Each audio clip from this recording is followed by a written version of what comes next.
ہم کون سا ٹکٹ لینا چاہتے ہیں؟ ہر بندہ چاہتا ہے کہ جی 1 کلاس ٹکٹ میں ہمیں مل جائے، بہترین سفری سہولیات ہمیں مل جائے۔ ہمارے پاس جتنے وسائل ہوتے ہیں اس حساب سے ہمیں ٹکٹ ملتا ہے۔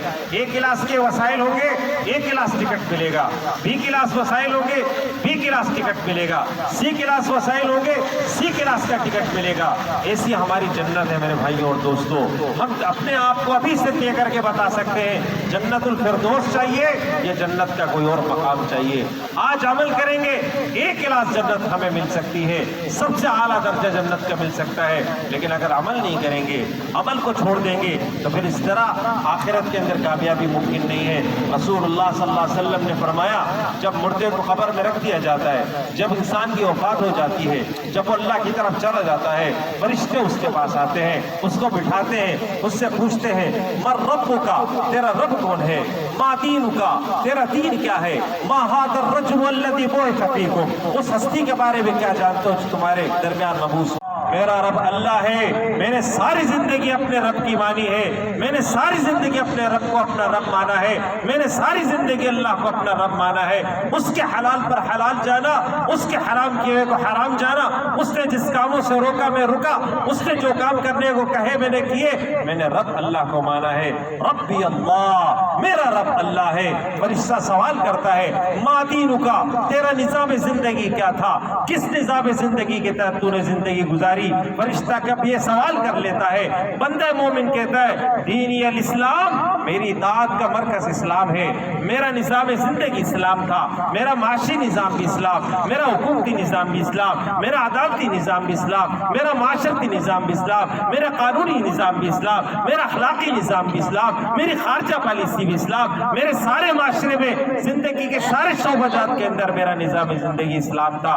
پھر فرشتہ سوال کرتا ہے ما ھذا الرجل الذی بعث فیکم، اس ہستی کے بارے میں کیا جانتے ہو جو تمہارے درمیان مبعوث ہوئے تھے؟ وہ کہے گا ھذا رسول اللہ صلی اللہ علیہ وسلم، یہ اللہ کے رسول صلی اللہ علیہ وسلم ہے، یہ میری محبتوں کے مرکز ہے، یہ میری شفاعت کی امید ہے، آخرت کی کامیابی کی ضمانت ہے، میں نے ساری زندگی ان کی اطاعت کی ہے، ان کے فرمان کے مطابق زندگی گزاری ہے۔ آقا کریم علیہ السلام نے فرمایا اور کافر ہوگا، مشرک ہوگا، منافق ہوگا، کہے گا میں نہیں جانتا رب کون ہے، میں نہیں جانتا دین کیا ہے، میں نہیں جانتا اس ہستی کو یہ کون ہے، لوگوں سے سنا کرتا تھا، مجھے اس سے زیادہ اس کے بارے میں کوئی علم نہیں ہے۔ تب اگر بندہ مومن ہے تو فرشتے پہلے جہنم کی کھڑکی کھول کر دکھاتے ہیں اسے کہ دیکھو اگر تم کافر ہوتے، اگر تم مشرک ہوتے، اگر تم اللہ کے باغی ہوتے تو یہ جو تمہارے سامنے کھڑکی اور یہ جو دھکتی آگ ہے، یہ جو انگارے ہیں، یہ جو خطرناک ترین وادی ہے آگ کی، یہ تمہارا مستقبل ہوتا،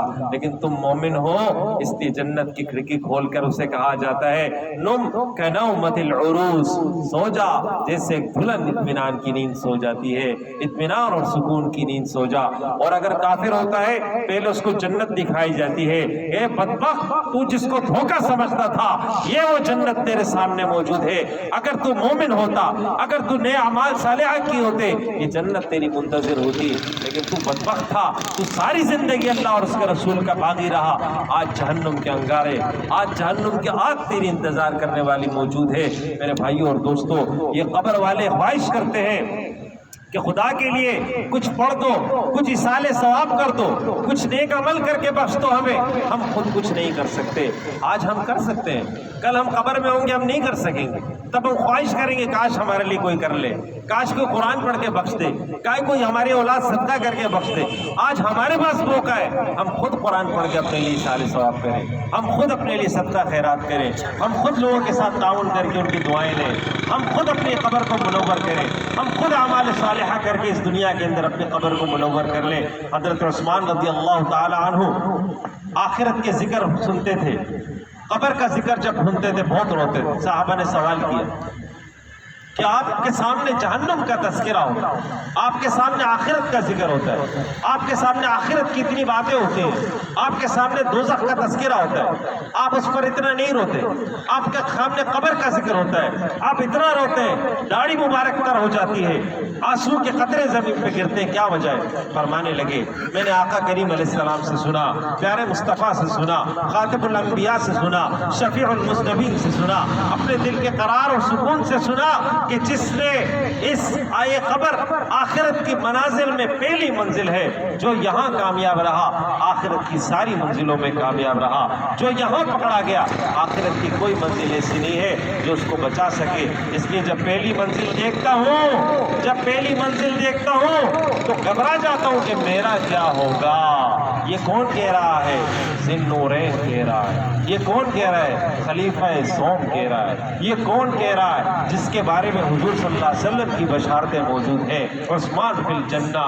یہ وہ کہہ رہا ہے جس کے بارے میں حضور کی بشارت ہے کہ عثمان آج کے بعد کوئی عمل نہ کرے، ایک یہ انفاق کی نیکی اس کے لیے کافی ہے۔ وہ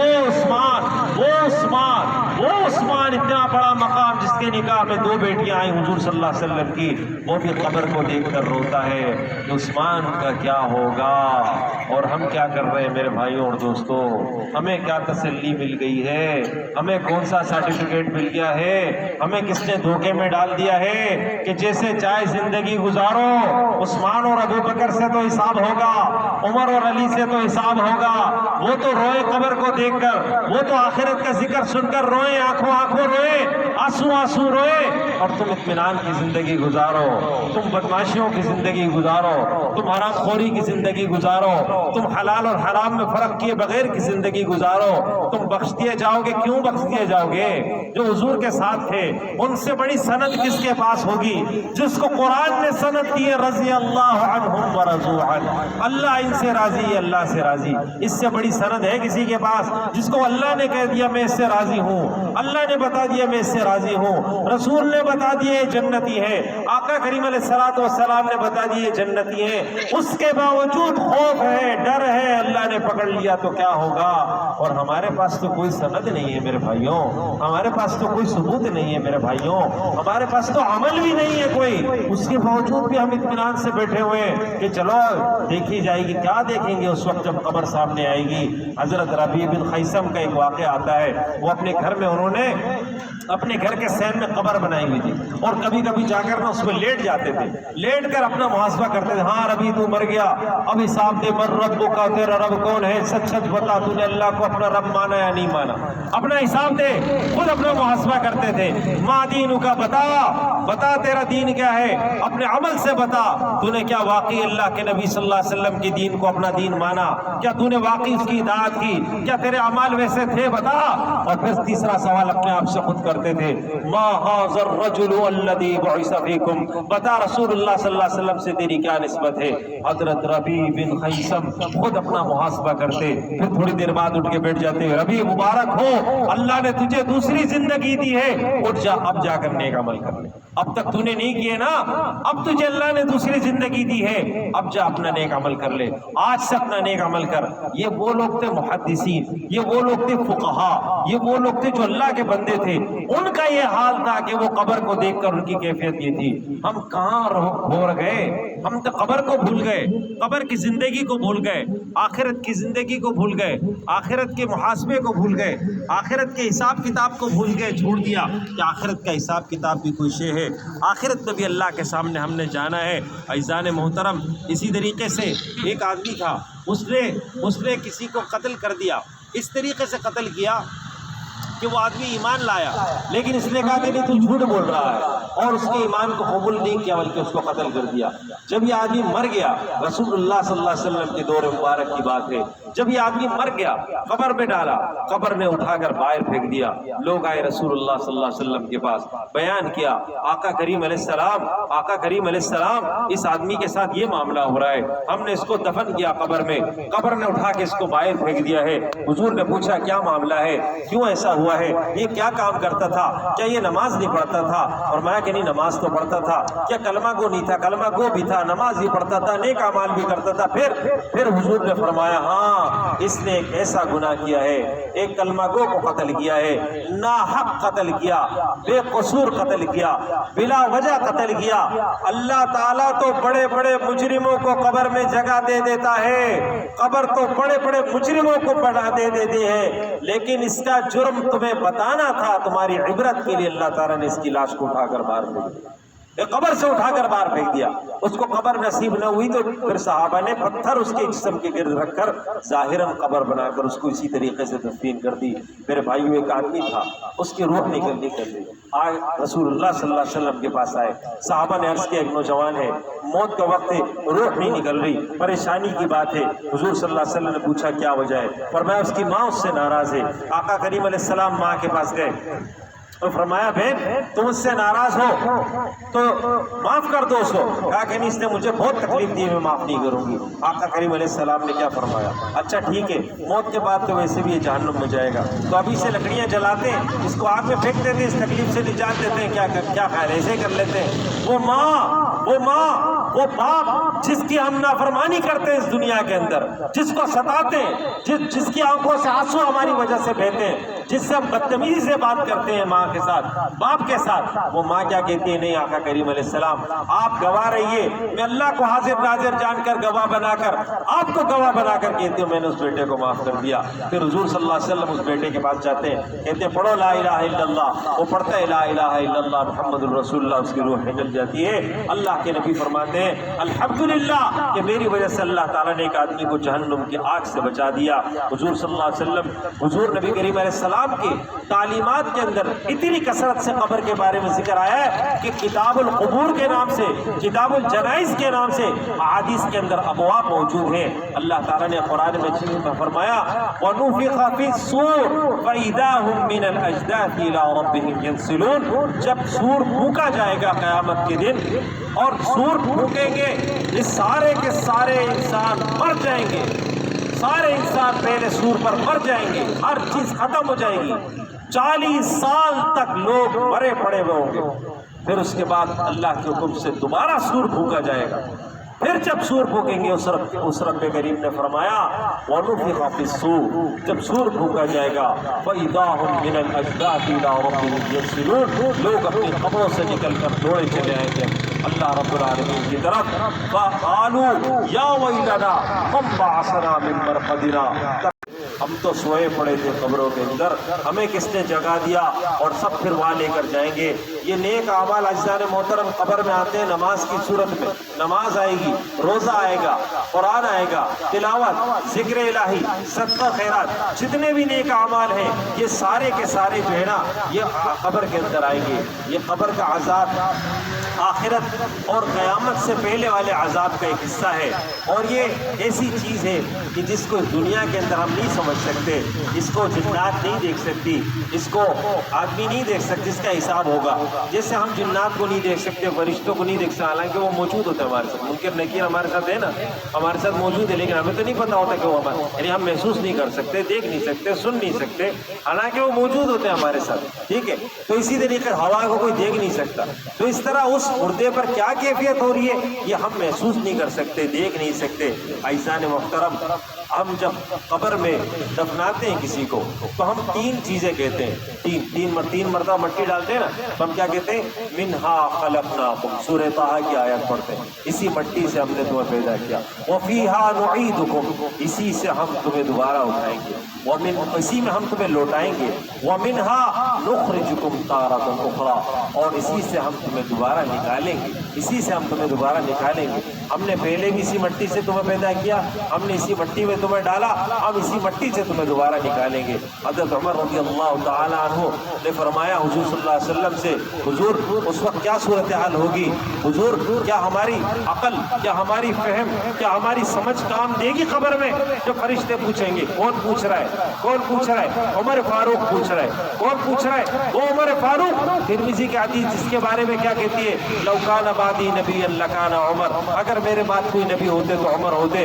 وہ عمر پوچھتے ہیں قبر کے حساب کے بارے میں. حضور یہ بتائیے کیا جب قبر میں سوال ہوگا ہماری عقل کام کرے گی، ہماری فہم کام کرے گی، ہماری سمجھ کام کرے گی؟ حضور نے فرمایا ہاں کام کرے گی تمہاری. فرمایا اللہ کی قسم میں وہ جواب دوں گا جو آپ نے ہمیں سکھایا ہے. میں آپ کی طرف سے جواب دوں گا کہ پیارے آقا نے ہمیں یہ جواب سکھایا ہے. حضور نے کیا فرمایا؟ حضور نے فرمایا جس رب نے مجھے نبی بنائے اس رب کے ذات کی قسم کہ تم سے جب فرشتے کہیں گے مر ربک کا عمر، جواب دو مر ربک کا عمر، تم کہو گے ربی اللہ، میرا رب تو اللہ ہے، تمہارا کون ہے تم بتاؤ۔ فرشتے تم سے پوچھیں گے ما دین کا، تیرا دین کیا ہے؟ عمر تو کہے گا میرا دین تو اسلام ہے، تم اپنا بتاؤ تمہارا دین کون سا ہے۔ یہ جلال عمر بتانا مقصود ہے، عمر کا جلال ایسا ہے، کہے گا میرا تو دین اسلام ہے، تمہارا کون سا ہے تم بتاؤ۔ اور پوچھیں گے ما ھذا الرجل الذی بعث فیکم، عمر کہے گا عمر کہے گا میرے نبی ہے، تمہارے نبی کون ہے تم یہ بتاؤ۔ وہ فرشتے کہیں گے بھائی تم ہمیں حساب لینے آئے ہو، ہم تمہیں حساب لینے آئے، ہم تمہارے پاس آئے حساب لینے کے لیے یا تم ہمارا حساب لے لو۔ یہ جلال عمر رسول اللہ، طبرانی کی حدیث بھی یہ بیان کی ہے۔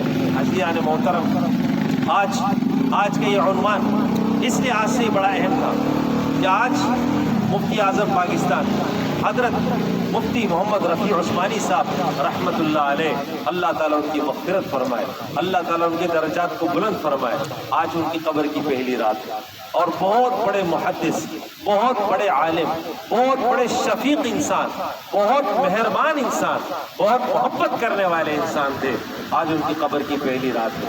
آج اس لیے میں نے یہ عنوان چنا کہ ہم اس عنوان کو ساتھ ایک سبق حاصل کریں اور ان کے لیے صدقہ جاریہ بن جائے کہ آج وہ جس مرحلے سے گزر رہے ہیں، اسلام اس مرحلے کے بارے میں کیا کہتا ہے۔ آج یعنی کہ ایک طریقے سے آپ دیکھیے ان کی کرامت ہے، ان کی کرامت ہے کہ آج وہ جو عمل کر رہے ہیں، جس سے گزر رہے ہیں، اس کی تعلیم ہو رہی ہے، اس کی تبلیغ ہو رہی ہے، آج وہی چیز کی تبلیغ ہو رہی ہے جو عمل وہ کر رہے ہیں، یعنی اللہ کے حضور حاضر ہو چکے ہیں۔ یہ وہ عظیم ہستی ہے۔ ہمارے والد مولانا عبدالرؤوف رحمۃ اللہ علیہ کے ساتھ بڑی محبت کا رشتہ تھا، بڑی ہی زیادہ ان کے ساتھ تعلق تھا۔ حضرت مفتی شفیع رحمۃ اللہ علیہ مفتی اعظم پاکستان کے ساتھ میرے والد صاحب رحمۃ اللہ علیہ کی بڑی محبت تھی، بہت زیادہ قریبی تعلق تھا۔ میرے والد صاحب رحمۃ اللہ علیہ کو تدریس کے لیے، پڑھانے کے لیے دارالعلوم کراچی میں مفتی شفیع صاحب رحمۃ اللہ علیہ نے پیشکش کی، لیکن والد صاحب نے کچھ مجبوریاں ظاہر کی کہ اس وجہ سے میں نہیں کر سکتا، لیکن ایک محبت کا رشتہ، حالانکہ ہمارے والد صاحب جماعت اسلامی کے رکن تھے اور 36 سے کونسلر بھی تھے، چیئرمین بھی تھے عبدالستار افغانی صاحب کے دور میں، اور جماعت کے بڑے سرکردہ رہنما تھے یہاں پورے لانڈی کو، یہ کورنگی قیوباد سے لے کر قائد آباد تک اس وقت ایک ہی علاقہ شمار کیا تھا، اس کے امیر بھی تھے، لیکن اس کے باوجود ایک محبت کا تعلق، ایک الفت کا، اختلاف اپنی جگہ پر ہے لیکن الفت اپنی جگہ پر ہے، محبت اپنی جگہ پر ہے۔ اور میں نے دیکھا، میں والد صاحب کے ساتھ گیا دارالعلوم کراچی، تو حضرت مفتی صاحب رحمۃ اللہ علیہ مسجد میں تشریف فرما تھے، مفتی رفیع عثمانی صاحب، تو ہمیں دیکھ کر ایک دم کھڑے ہو گئے کہ مولانا صاحب آئے، پھر والد صاحب کے ساتھ بہت بغلگیر ہوئے بہت دیر تک اور بڑی محبت سے پیش آئے۔ کل میں نے کچھ تحریر لکھی تھی ان کی یادوں پر مشتمل، تو میرے بڑے بھائی نے بتایا کہ ایک مرتبہ والد صاحب گئے ان سے ملنے کے لیے، میں بھی ساتھ تھا، تو حضرت مفتی رفیع عثمانی صاحب رحمۃ اللہ علیہ نے فرمایا مولانا صاحب مجھے آپ سے بہت محبت ہے، اور پھر فرمایا کہ صحیح مسلم شریف کی حدیث ہے، حضور صلی اللہ علیہ وسلم نے فرمایا کہ تم جس سے محبت کرو اس کو بتاؤ کہ مجھے تم سے محبت ہے، اس لیے میں آپ کو بتا رہا ہوں کہ مولانا صاحب مجھے آپ سے بڑی محبت ہے۔ میرے بھائیوں اور دوستوں، آپ یقین کریں بہت زیادہ، یعنی کہ کئی مواقع آئے اور میں نے ان کو دیکھا اور بڑی شفقت فرمائی۔ ایک مرتبہ ایک موقع ایسا تھا، ان سے ملاقات تھی اور میں وہاں، میرے بڑے بھائی نے مجھے کہا کہ تم وہاں جاؤ، میں گیا ان کے پاس، میں اور مفتی صاحب اکیلے بیٹھے باتیں کر رہے تھے، مجھ سے کچھ چیزیں پوچھی، میں نے بتائی۔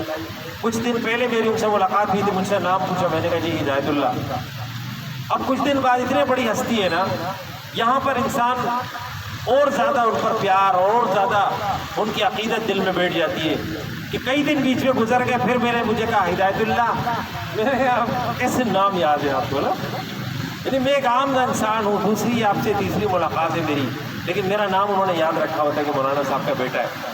اور پھر ایک مرحلہ آیا، ایک معاملہ آیا، اس میں ان کے ساتھ میں بیٹھا، بہت دیر تک کافی دیر باتیں کرتے رہے، کافی چیزیں، پھر بڑے بھائی آئے، تو والد صاحب کے ساتھ ان کی بڑی محبت تھی، مفتی تقی عثمانی صاحب کی اور رفیع عثمانی صاحب کی۔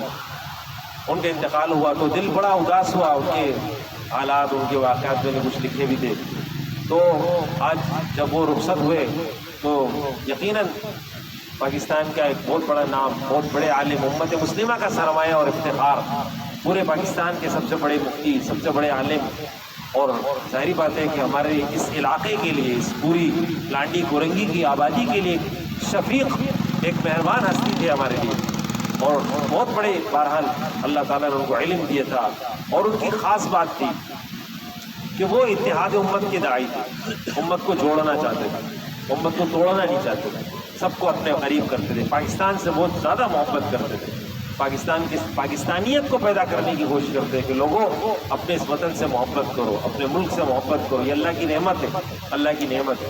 تو اس لیے اب دیکھیں ہمارے یہاں ذرا سی بات پر اختلاف ہوتا ہے، لوگ ایک دوسرے کے ساتھ میں کیسے تعلق توڑ دیتے ہیں نا، لیکن آپ دیکھیں کہ ہمارے والد صاحب بالکل ایک الگ وقت اس سے تعلق رکھتے تھے، سوچ اور فکر سے، اور مفتی صاحب بالکل الگ سوچ اور فکر سے تعلق، لیکن دونوں میں سگے بھائیوں جیسی محبت کہ بھائی اختلاف ہو اپنی جگہ پر ہے، وہ اپنی بات ہے، لیکن ایک ایمان کا رشتہ، ایک محبت کا رشتہ، ایک اخلاص کا رشتہ، ایک تعلق۔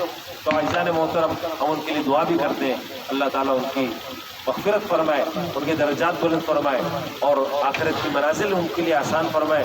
اور حقیقت یہ کہ یہ وہ ہستیاں ہیں جن کے لیے یہ دعا کرنی چاہیے کہ اللہ تعالیٰ ان کی شفاعت ہمیں نصیب فرمائے۔ یہ وہ ہستیاں ہیں جن کو آخرت میں شفاعت کا حق ملے گا، عمومی شفاعت کے اندر علماء کو بھی، محدثین کو بھی، نیک لوگوں کو بھی۔ تو ہم کبھی سوچتے ہیں اس طرح کے، میں آج دن میں سوچ رہا تھا کہ اللہ قیامت کے دن مفتی صاحب سے ملاقات ہوگی تو میں کہوں گا مفتی صاحب میں وہی ہدایت اللہ ہوں جس سے آپ کی ملاقات فلاں باتیں ہوئی تھی، اور آپ نے اس کے لیے یہ فون کیے تھے، آپ نے فلاں یہ بات، تو میں وہ یاد دلا کر کہوں گا کہ حضرت میری شفاعت کروائیں اور مجھے اس مصیبت سے نکالنا ہے۔ تو یہ وہ بڑی ہستیاں ہیں، اور بڑے بڑے علماء کا رخصت ہونا، علم کا رخصت ہونا ہے، علم کا جانا ہے یہاں سے۔ اب وہ نوجوانوں میں وہ علم نہیں ہے جو ان میں تھا، یہ وہ دور کے، یہ انٹرنیٹ والے نہیں ہیں، یہ کتابوں والے تھے، یہ اصلی عالم تھے، انہوں نے محنت کر کے علم حاصل کی۔ یہ وہ تھے کہ جن کی سوچ، ان کی فکر ایک مسئلہ بن جاتا تھا، ایک رائے بن جاتی تھی، یہ وہ علماء ہیں، محدثین تھے یہ۔ اب تو جدید بیچارے وہ کتاب کو جانتے تک نہیں ہے، کچھ سمجھ نہیں آتے تو موبائل اٹھا کے اس میں دیکھ کر مسئلہ بتاتے ہیں، تو کیا پتا ہوتا ہے۔ یہ وہ پڑھے، وہ جو حضور نے فرمایا نا کہ علم اٹھ جائے گا، علم ایسا اٹھے گا کہ علماء اٹھ جائیں گے، علماء اٹھ جائیں گے، بڑے بڑے علماء ہم سے رخصت ہو جائیں گے۔ تو اللہ تعالیٰ ان کی مغفرت فرمائے، درجات بلند فرمائے۔ وآخر دعوانا